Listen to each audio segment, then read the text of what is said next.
Bonsoir et bienvenue sur Christ Autrement Radio et Christ Autrement TV. Ce soir, c'est la prédication et nous sommes avec le pasteur Rémi Francis. Bonsoir pasteur. Oui, bonsoir Pétula, bonsoir à tout à chacun qui nous regarde et qui nous écoute.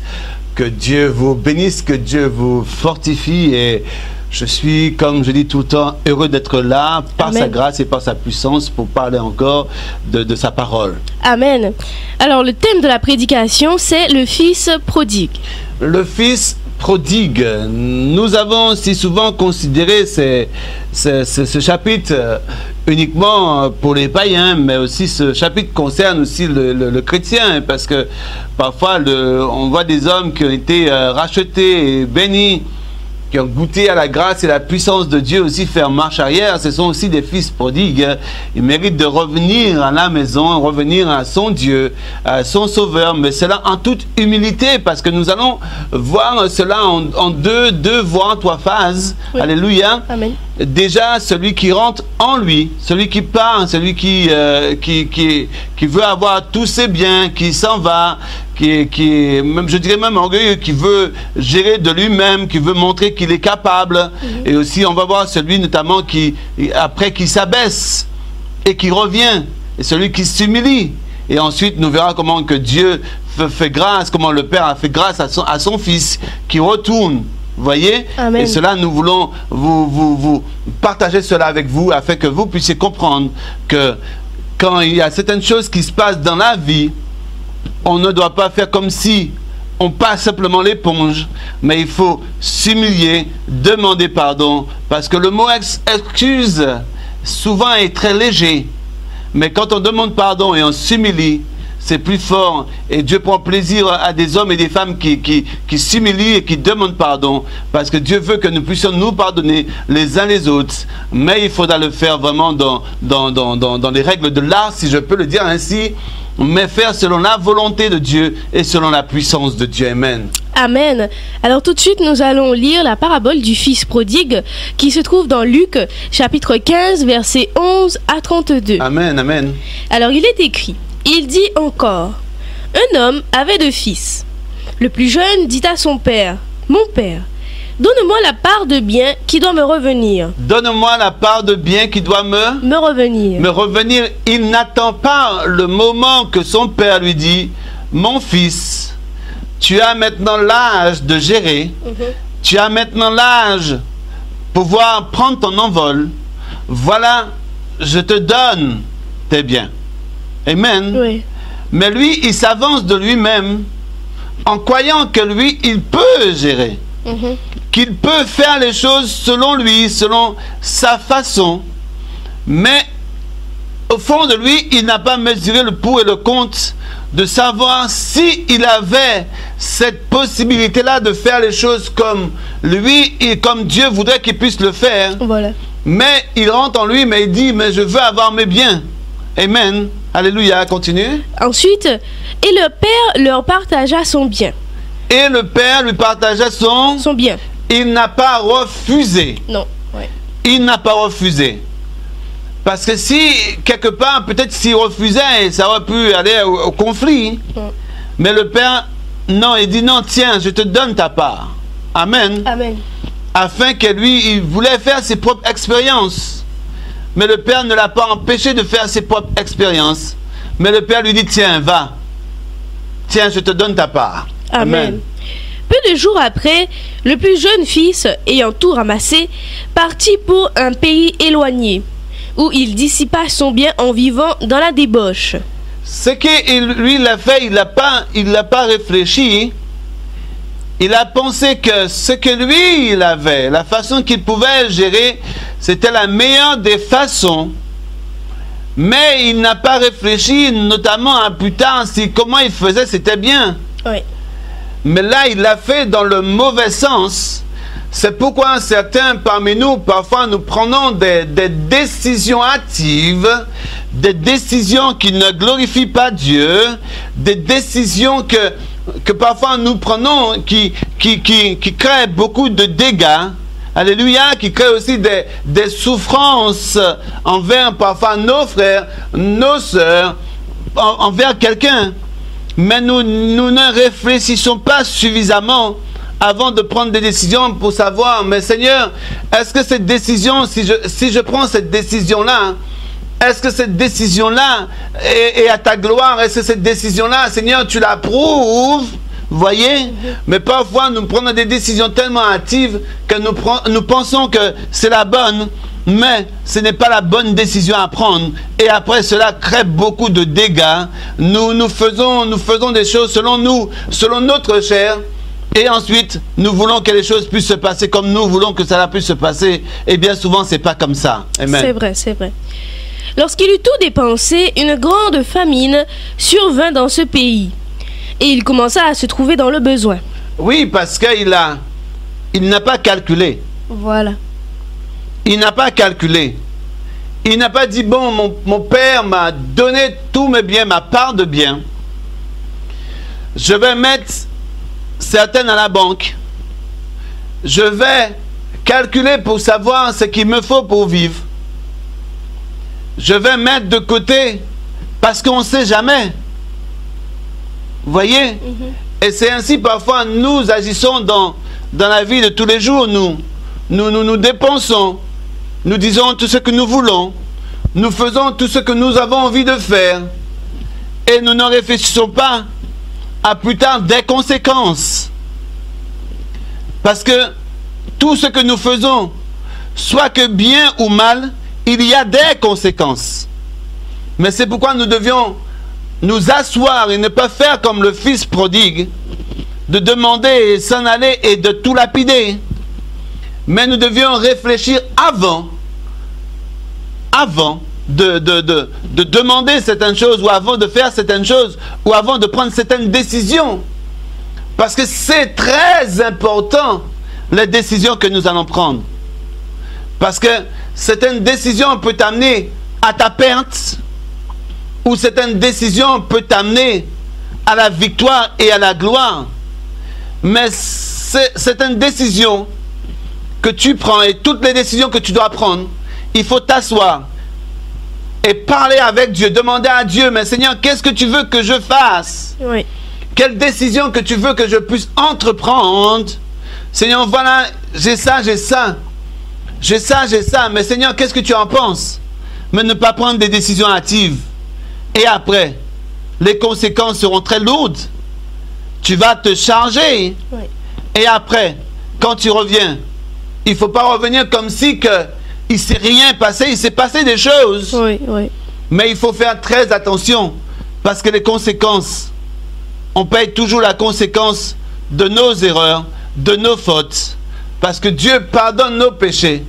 Mais la conséquence du péché demeure. Oui. La conséquence de nos mauvais actes, de nos mauvais choix demeure. Et ça, il faut faire très attention. Amen. Il alla se mettre au service d'un des habitants du pays, qu'il envoyait dans ses champs garder les pourceaux. Voyez, et pourtant, lui, il avait tout. Oui. Avec son père, il lui manquait de rien. Voilà. Avec Dieu, il nous manque jamais de rien. Mais on a parfois le chic de se mettre sur un joug étranger au lieu de rester comme Dieu nous demande de rester, dans le calme, dans le silence, dans la paix, dans la félicité. Mais ce fils-là, il avait tout pour être heureux chez son père. Il avait tout pour être bien. Mais pourtant, il a tout demandé. Il a tout lapidé. Il a tout, il a tout gaspillé. Oui. Et pourtant, aujourd'hui, il est obligé de travailler pour quelqu'un d'autre. Voilà. Et pourtant, dans la maison de son père, il n'était pas considéré comme un serviteur. Non. Il n'était pas considéré comme un moins que rien. Il était là, il suffisait simplement de profiter de la grâce qui émanait de son père. Et nous, il nous suffit simplement de profiter de cette grâce qui émane en Jésus-Christ de Nazareth, de tout ce qu'il a pourvu déjà d'avance pour nous. Et pourtant, nous nous éloignons de Dieu, nous nous éloignons de ce que lui fait pour nous mettre sous des jougs étrangers. Et quand nous commençons à souffrir, quand nous commençons à pleurer maintenant, on cherche une solution. Et souvent, on cherche la mauvaise solution d'abord, de chercher à s'en sortir par d'autres moyens. Mais nous savons qu'il n'y a qu'une solution, c'est de s'humilier et de revenir à Dieu. Amen. Amen. Il aurait bien voulu se rassasier des carouges que mangeaient les pourceaux, mais personne ne lui en donnait. Oui, parce que Dieu permet cela un moment que personne ne te donne rien. Que personne ne te permet rien du tout. Pourquoi? Parce que dès à la base, il croyait être fort, il croyait être puissant, il croyait qu'il pouvait tout faire et tout lui réussira comme il voulait. Mais la Bible dit dans le verset que l'orgueil précède la chute. Oui. Et nous pouvons le lire maintenant. Petit là, tu pourras me le lire? Alors, il est écrit dans Proverbes, chapitre 29, verset 23, « L'orgueil d'un homme l'abaisse. L'orgueil d'un homme l'abaisse. Mais celui qui est humble d'esprit obtient la gloire. » Et celui qui est humble d'esprit obtient La gloire. la gloire. Mais dans toute la démarche du fils prodigue, depuis qu'il a décidé et dans son cœur de demander ses biens pour qu'il puisse le gérer de lui-même, on voyait la vanité et l'orgueil, et on voit déjà quand il a commencé à dépenser son argent, ses biens, qu'est-ce qu'il a fait? Il a tout mangé avec des prostituées, Oui. dans la débauche. Vous voyez? Et quand il faisait cela, les autres qui récupéraient tout ce qu'il avait, ne lui disaient jamais de ne pas donner, de faire attention, non. On te dira jamais ça parce que l'ennemi va manger jusqu'au dernier sou. Et le diable permettra que cela et Dieu permettra que cela t'arrive. Amen.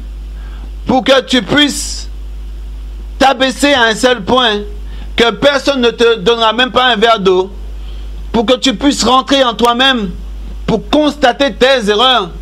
Et il faut que tu veuilles entrer en toi-même. Oui. Parce que si tu ne rentres pas dans toi-même, parce que l'orgueil amène l'homme jusqu'à sa perte, à la mort et à la ruine. Et là, on voit que le fils prodigue, son orgueil, sa vanité, vouloir de tout contrôler de lui-même, l'a amené déjà à sa perte. Oui. Mais nous allons voir, là aussi, c'est un homme sage. On va voir la sagesse qui émane en lui un peu plus tard. Hein. Oui. Il va revenir à lui et dire certaines choses, nous le verrons tout à l'heure. Alors, c'est tout de suite même. Étant entré en lui-même, il se dit, « Combien de mercenaires chez mon père ont du pain en abondance ?» Vous voyez? Il commence déjà à avoir l'humilité. Voilà. Il commence déjà à réfléchir, mais réfléchir dans le bon sens. Oui. S'il avait réfléchi déjà dans le bon sens depuis au départ, il n'aurait pas eu à réfléchir maintenant, après ces instants de malheur. Voyez? Mais là, il rentre en lui. Première phase d'orgueil. Deuxième phase, l'humilité. Voyez? Parce que son orgueil l'a amené à chuter.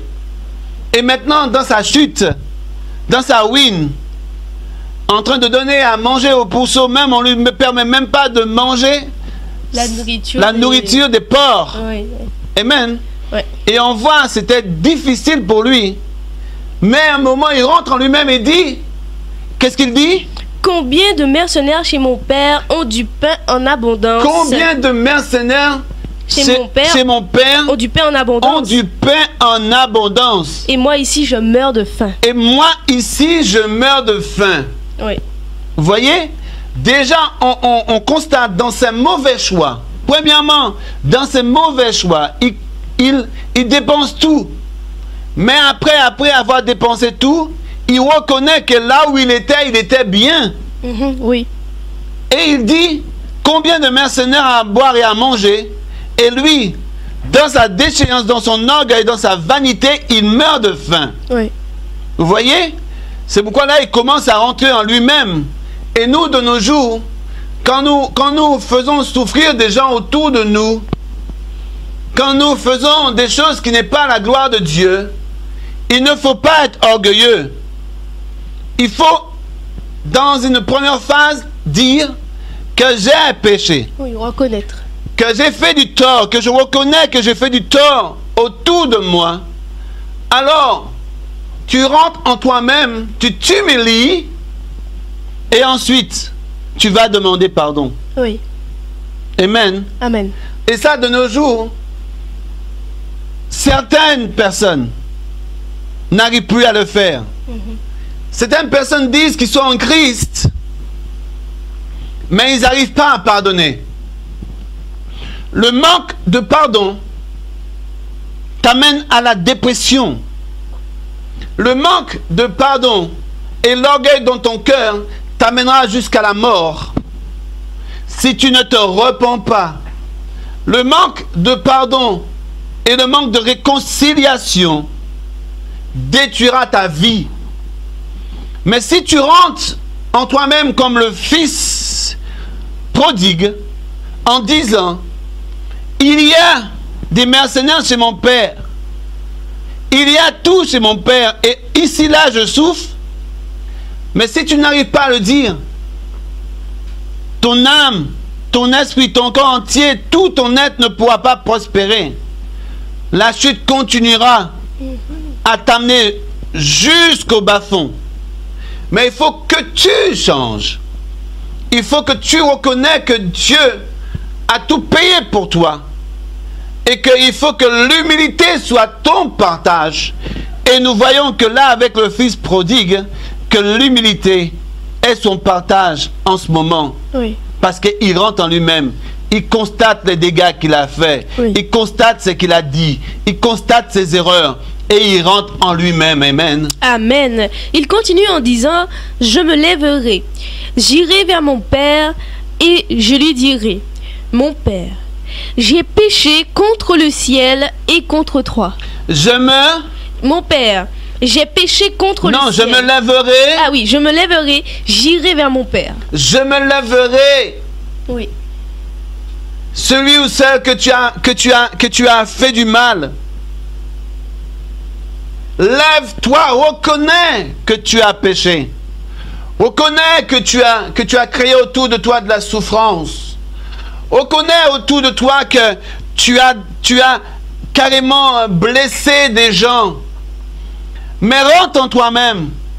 Lève-toi et va vers ces gens-là.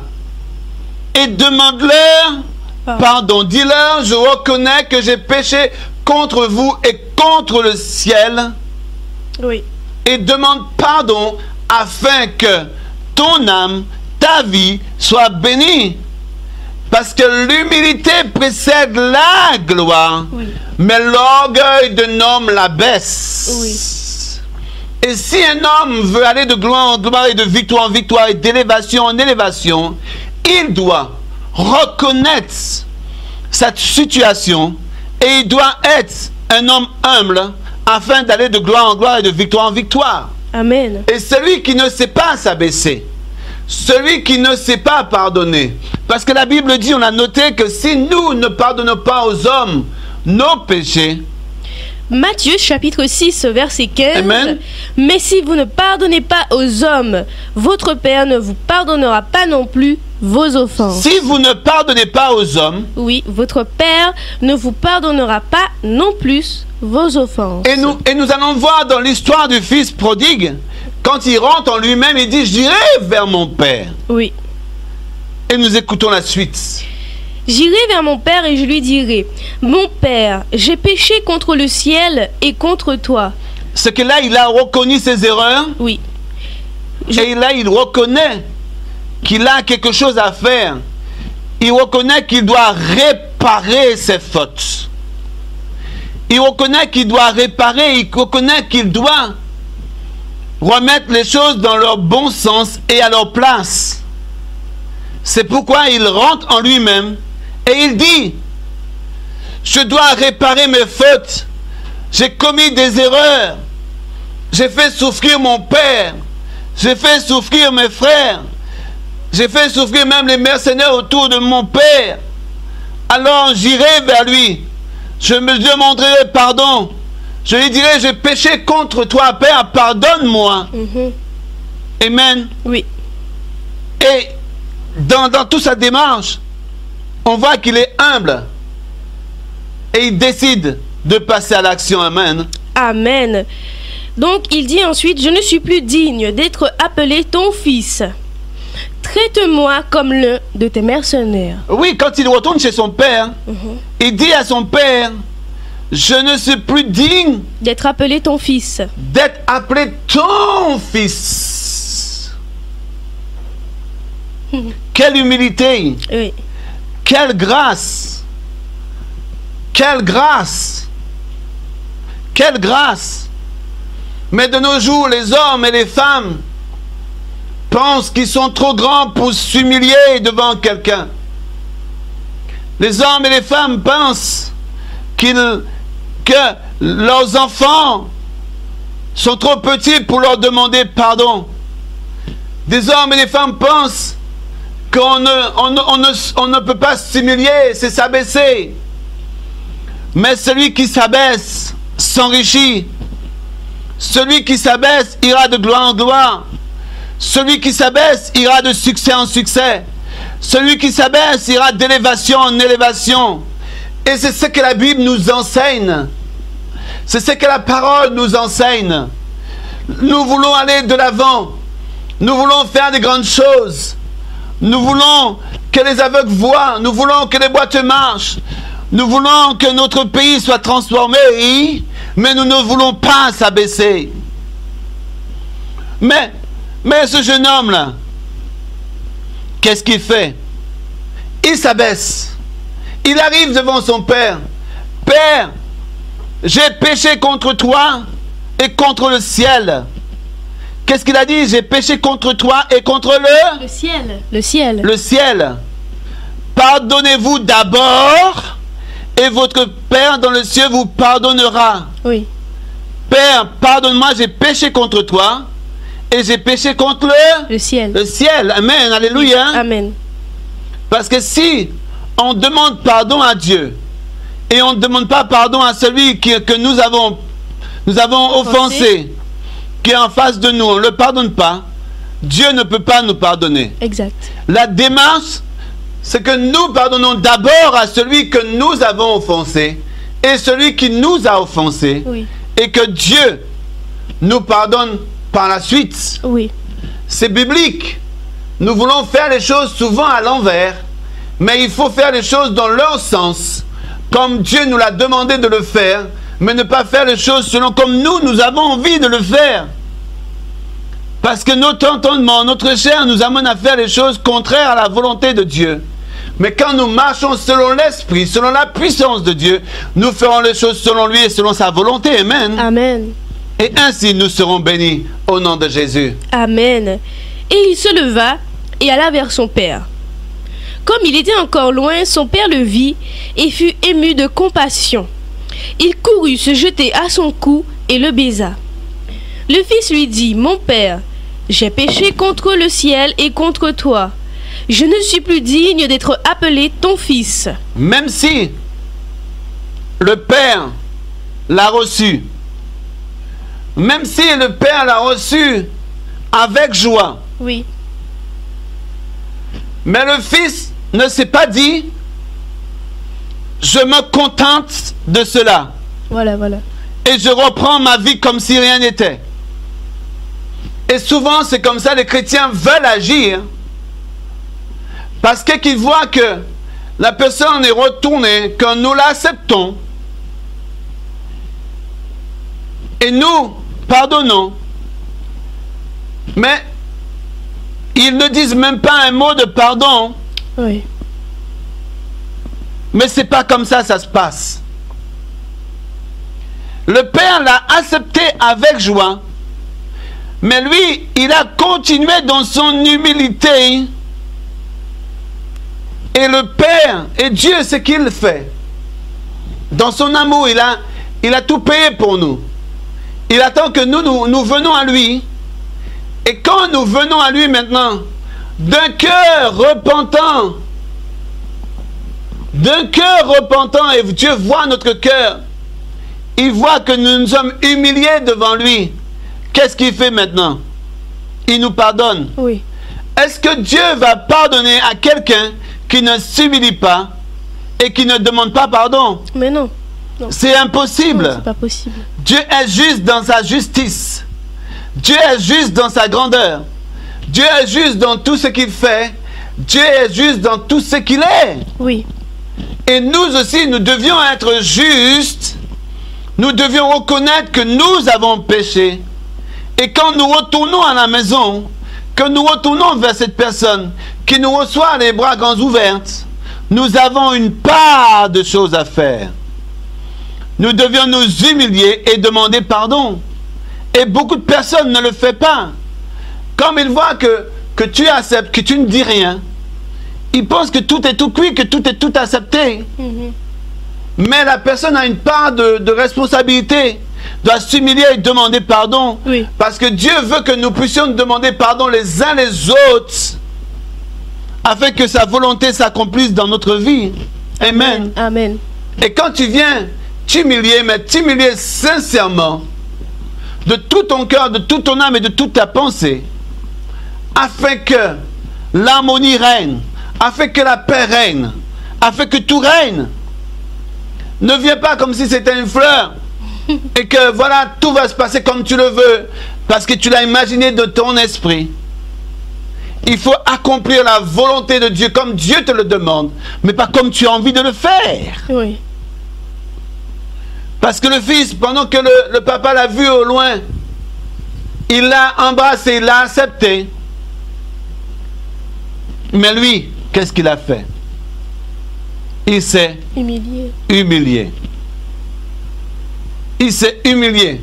En aucun cas, quelle que soit la situation d'offense que vous avez offensé quelqu'un et quelqu'un vous a offensé, vous ne deviez jamais revenir et faire comme si que rien n'était.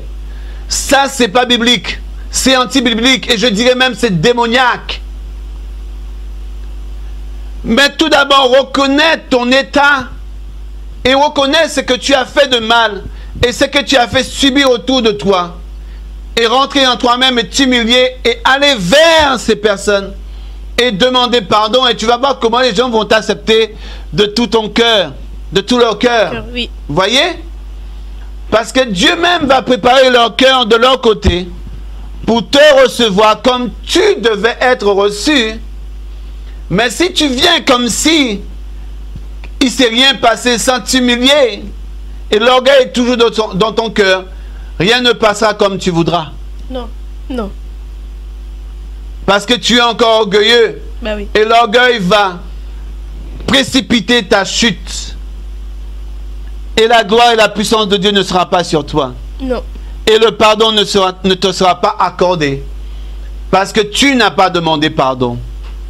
Et tu n'as pas fait ce que Dieu t'a demandé de faire. Parce que l'humilité précède la gloire. Et comme tu n'es pas dans l'humilité, la chute continuera à te suivre. Amen. Continue. Amen. Mais le Père dit à ses serviteurs, apportez vite la plus belle robe et l'en revêtez. Pourquoi le Père dit ça? Parce qu'il a vu que son fils s'est humilié. Parce qu'il a vu son fils s'est humilié. Oui. Il a vu son fils est rentré dans lui-même, qu'il a pris conscience Voilà. de son état et de ce qu'il a fait. Maintenant, il voit qu'un fils maintenant qui est mûr, qui réfléchit selon la gloire de Dieu, selon la puissance de Dieu. Et c'est ce que Dieu entend de nous. Que nous puissions entrer en nous-mêmes, que nous puissions prendre conscience de notre état et venir à lui. Maintenant, Dieu va faire des choses merveilleusement bien dans notre vie, nous serons revêtus d'un vêtement blanc. Ben oui. Et nous irons de gloire en gloire et de victoire en victoire et d'élévation en élévation. Amen. Amen. Et c'est ce que Dieu veut de nous. Et nous voyons que le Père dit, continue. Mettez-lui un anneau au doigt. Mettez-lui un anneau Au doigt. au doigt. Amen. Continue ensuite. Et des souliers aux pieds. Amen. Des anneaux et des souliers propres. Voilà. Propres. L'anneau, l'alliance. Il fait alliance avec lui parce qu'il voit que son fils a reconnu ses erreurs. Alors, Dieu a tant aimé le monde, il a donné son fils. Mais quand nous l'acceptons et nous reconnaissons nos erreurs et que nous reconnaissons que Jésus est mort pour nous, alors Dieu fait alliance avec nous en son sang. Amen. Et le Père là, il fait alliance avec son fils à nouveau. Parce que son fils s'est humilié et il met des chaussures à ses pieds afin que son fils ne puisse pas marcher comme lui, il a envie de marcher, mais marcher selon Dieu. Amen. Et Dieu nous revêt de sa parole, de sa puissance, afin que nous puissions plus marcher comme nous avons envie de marcher. Amen. Amen. Mais afin que nous puissions marcher selon sa volonté. Ensuite, Amenez le veau gras et tuez-le. Mangeons et réjouissons-nous, car mon fils que voici était mort, et il est revenu à la vie. Il était perdu, et il est retrouvé. parce que quand tu fais la paix, et quand tu viens, et tu reconnais ton état, nous aussi, nous pouvons penser ainsi. La sœur ou le frère, ou bien mes parents, ou bien un tel était perdu. Mais maintenant, nous avons retrouvé notre frère. Amen. Oui, amen. Alors nous allons faire la fête, nous allons nous réjouir avec lui. Oui. Parce que lui, il a reconnu par la grâce et par la puissance de Dieu, il est rentré dans lui-même, il s'est humilié. Et cela nous permet de faire la fête. Mais s'il ne s'humilie pas, c'est vrai, nous allons le pardonner, mais il ne s'humilie pas. Et il ne reconnaît pas ses fautes. On ne peut pas se réjouir. On ne peut pas se réjouir, on ne peut pas faire la fête. Non. Amen. Amen. Il faut être bien avec tout le monde. Il faut être en paix avec tout le monde. Mais si quelqu'un ne reconnaît pas ses fautes et ne s'humilie pas, tu ne peux pas te mélanger avec cette personne. Non. Si tu te mélanges, tu es en train de faire de l'hypocrisie. Tu ne peux pas l'encourager, non? Et tu ne peux pas l'encourager ainsi. Oui. Il faut plutôt l'encourager à reconnaître son état et à s'humilier. Et ensuite, les choses iront comme Dieu voudrait que ça puisse aller. Amen. Amen. C'est nous, chrétiens, qui devons déteindre sur les gens, mais pas eux déteindre sur nous. Amen. Et nous devons faire attention. Amen. Et ils commencèrent à se réjouir. Alors là, le Père se réjouit. Tout le monde se réjouit. Parce qu'il s'est humilié. Il est venu, il a demandé pardon. Il a demandé pardon à Dieu. Dieu l'a pardonné, son Père l'a pardonné. Maintenant, c'est la fête. Amen. Amen. Et c'est ainsi seulement que nous pouvons se réjouir. Oui. Pas se réjouir dans l'hypocrisie, mais se réjouir parfaitement, Oui. selon Dieu, pour sa gloire, pour sa puissance et pour sa fidélité. Amen. Parce que si nous disons que nous aimons Dieu et Dieu voit que nous continuons à marcher dans nos péchés et nous ne faisons aucun cas de lui, est-ce que Dieu pourrait nous dire, bon et vaillant serviteur, rentre dans mon repos? Non. Non, il ne peut pas le dire. Au contraire, il dira, je ne t'ai jamais connu. Je ne t'ai jamais connu. Arrière de moi. Amen. Amen. C'est pourquoi nous devions nous repentir.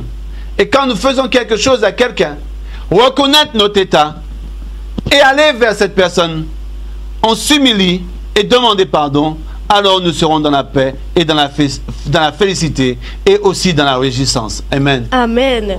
Or, le fils aîné était dans les champs. Lorsqu'il revint et approcha de la maison, il entendit la musique et les danses. Il appela un des serviteurs et lui demanda ce que c'était. Ce serviteur lui dit, ton frère est de retour. Et parce qu'il l'a retrouvé en bonne santé, ton père a tué le veau gras. Il se mit en colère et ne voulut pas entrer. C'est normal qu'il y ait une certaine réaction de la part de certaines personnes. C'est logique. Mais, quand on voit l'humilité du fils prodigue, Et on voit comment il a réagi. C'est normal que le Père se réjouisse. Oui. Et c'est normal qu'il amène les autres aussi à se réjouir. Parce que il s'est réconcilié avec lui-même, avec Dieu, avec son Père, et il s'est humilié. Et c'est normal que parfois il y a certaines réactions. Ça, on ne peut pas l'empêcher. Mais on doit faire comprendre à l'autre que comme Y s'est humilié, a demandé pardon, nous l'avons retrouvé. Il était perdu. Maintenant, nous l'avons retrouvé. Alors, viens avec nous. Réjouissons-nous. Voilà. Parce qu'il a fait les choses comme Dieu a demandé de le faire. Amen. Alléluia. Amen, oui. Amen. Son père sortit et le pria d'entrer. Mais il répondit à son père, « Voici, il y a tant d'années que je te sers, sans avoir jamais transgressé tes ordres. Et jamais tu ne m'as donné un chevreau pour que je me réjouisse avec mes amis. Et quand ton fils est arrivé, celui qui a mangé ton bien avec des prostituées, c'est pour lui que tu as tué le veau gras. Mon enfant, lui dit le père, tu es toujours avec moi, et tout ce que j'ai est à toi. » Tout ce que j'ai est à toi. Mais il fallait bien s'égayer et se réjouir, parce que ton frère que voici était mort, et qu'il est revenu à la vie, parce qu'il était perdu, et qu'il est retrouvé. Amen. Ton frère qui était perdu. Oui. Ton frère qui était orgueilleux. Ton frère qui a connu la déchéance. Ton frère qui a reconnu ses fautes, ses erreurs. Ton frère qui est revenu à la maison. Ton frère qui s'est humilié. Ton frère qui a demandé pardon. Alors réjouissons-nous avec lui. Amen. Amen. Vous voyez, le Père est content. Il est content que le Fils est revenu. Mais le Fils s'est réjoui. Il est content. Il est content. Il se réjouit que le Fils est là. Mais le Fils a fait quelque chose de très important. Il s'est humilié. Oui. Parce que son humiliation, sa façon de se comporter maintenant, et sa façon d'être, et l'approche avec son Père et envers Dieu, Dieu s'est réjoui. Maintenant, Dieu permet que tu te réjouisses avec les siens, avec lui, et maintenant avec son frère qui était réticent. Et il va aussi se réjouir avec son frère. Oui. Pourquoi? Parce que quand il est revenu, il a reconnu. Et le Père dit, viens, il était perdu. Mais réjouissons-nous, car il est à nouveau à la vie. Il a reconnu ses erreurs, il a reconnu ses fautes, il s'est humilié. Et maintenant, nous pouvons nous réjouir par la grâce et par la puissance de Dieu. Amen. Amen. Amen. Et quand nous commettons des erreurs, et nous commettons beaucoup de choses qui ne glorifient pas Dieu, nous devions aller vers ces gens-là. Nous devions nous humilier, aller vers ces gens-là et demander pardon. On n'est pas trop grand pour demander pardon. On est des serviteurs, on est des servantes de l'Éternel.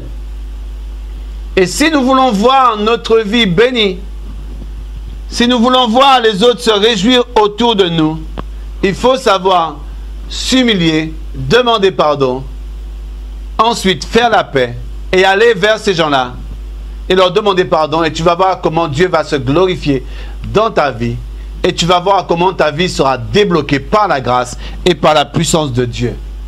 Et avant de terminer, nous avons quelques versets. Oui, alors quelques versets sur le pardon, premièrement, avec Colossiens chapitre 3 verset 13 qui nous dit « Supportez-vous les uns les autres, et si l'un a sujet de se plaindre de l'autre, pardonnez-vous réciproquement. » Pardonnez-vous réciproquement, cela veut dire humiliez-vous Oui. les uns envers les autres et demandez-vous pardon afin que vous pouviez vivre ensemble, vous réjouir ensemble et glorifier Dieu. Amen. Alléluia. Amen. Oui. De même que Christ vous a pardonné, pardonnez-vous aussi. Amen. De même, Christ nous a pardonné, nous devions nous pardonner les uns les autres, mais ne pas faire comme s'il ne s'est rien passé et dire passons l'éponge, on ne parle plus du passé, passons l'éponge. Mais il ne faut pas parler ainsi. Non. Mais il faut reconnaître ses fautes, reconnaître ses torts, et ensuite se demander pardon. Voilà. Et Dieu aussi dans le ciel nous a pardonné. il faut que nous puissions nous pardonner comme Christ nous a pardonné. Amen. Amen. Il y a aussi première épître de Jean, chapitre 1, verset 9, qui nous dit: si nous confessons nos péchés, il est fidèle et juste pour nous les pardonner et pour nous purifier de toute iniquité. Amen. Si nous confessons nos péchés, un Dieu, il est fidèle et bon pour nous les pardonner. Nous devions les confesser. Et aussi confesser les péchés des uns des autres, afin que nous puissions être pardonnés. Amen. Des uns et des autres. Ouais. Si je t'offense, je dois te demander pardon. Amen. Oui, amen. Et si je sais que tu as quelque chose contre moi, je dois venir vers toi et te demander pardon et me réconcilier avec toi. Oui. Afin que ta vie soit libérée, afin que ma vie aussi soit libérée. Amen. Nous ne devions pas nous tenir captifs sous un joug étranger. Amen. Amen. Ensuite, nous avons Matthieu, chapitre 6, verset 15, qui nous dit: mais si vous ne pardonnez pas aux hommes, votre Père ne vous pardonnera pas non plus vos offenses. Si vous ne pardonnez pas aux hommes, Votre Père ne vous pardonnera pas non plus, votre Père ne vous pardonnera pas non plus vos offenses. vos offenses. Oui. Voyez là, il y a une condition sine qua non. Si je t'ai blessé et je viens vers toi et je te demande pardon, et tu ne me pardonnes pas l'offense que je t'ai faite, Dieu non plus ne te pardonnera pas. Mais il faut que j'aille te demander pardon. Il faut que je vienne aussi te demander pardon. Afin que nous puissions nous pardonner mutuellement. Parce que si je dois pardonner à un tel, ou bien un tel doit me pardonner, là aussi il y a question d'humilité. Bien sûr. Amen. Oui. Parce que déjà il faut y aller, il faut rentrer en soi-même et reconnaître ses péchés. Exact. Et ensuite aller demander pardon. Alors lui me pardonne et je le pardonne. Et ensuite nous demeurons dans la paix. Amen. Amen. Et donc justement, nous allons voir quelques versets sur l'humilité. Proverbe chapitre 15, verset 33 nous dit: la crainte de l'Éternel enseigne la sagesse. Et La crainte de l'Éternel enseigne la sagesse, mais l'humilité précède la gloire. précède la gloire.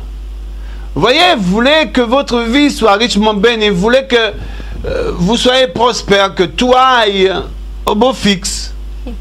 Mais si tu n'as pas l'humilité, l'humilité précède, l'orgueil précède la chute. Oui. Mais l'humilité précède La gloire. la gloire. Amen. Mais il ne faut pas être orgueilleux. Il faut apprendre à pardonner, apprendre à aller vers les autres, reconnaître sa situation et s'humilier. Alors, l'humilité précède la gloire. Et c'est ainsi que tu pourras aller de gloire en gloire et de victoire en victoire.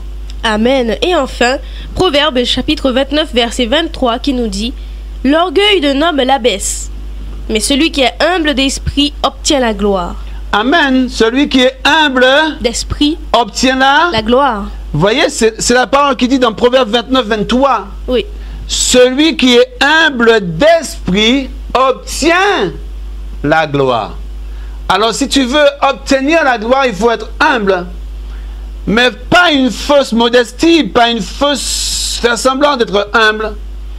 Mais on doit voir dans ton comportement, dans ta façon de parler, dans ta façon d'être, on doit voir l'humilité, et l'humilité doit couler de source. Amen. Il ne faut pas dire que je suis sage ou je suis humble. Mais ça se vit. Et quand tu es sage et quand tu es humble, cela se voit. Parce qu'on est une lettre ouverte. On est comme un livre que les gens peuvent lire à travers de nous. Et les gens verront que tu es humble et que tu es sage. Amen. Amen. Mais si tu es orgueilleux, ton orgueil t'abaissera. Et tu ne pourras pas aller de gloire en gloire et de victoire en victoire et d'élévation en élévation.